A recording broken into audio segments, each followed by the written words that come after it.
அவர்கள் போட்டு விடுவார்கள். இது ஒரு புறம். இரண்டாவது, நேற்று நாம் பார்க்கும்போது சந்திரசேகரன் அவர்கள் சொல்கின்றார்கள் தமிழரசு கட்சி சாராயம் கொடுத்து வாக்கு தேடியது என்று.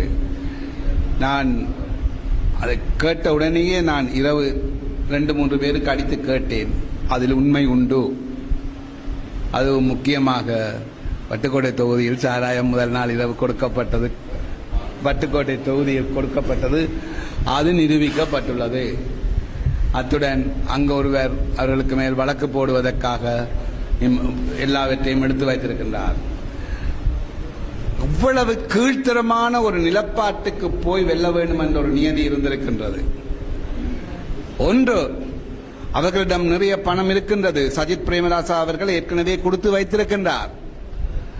அந்த பணம் இப்போது அவர்களுக்கு மிகவும் அவர்களுக்கு எந்த வழியில என்னத்தை செய்யணுமோ பணம் இருக்கின்றது.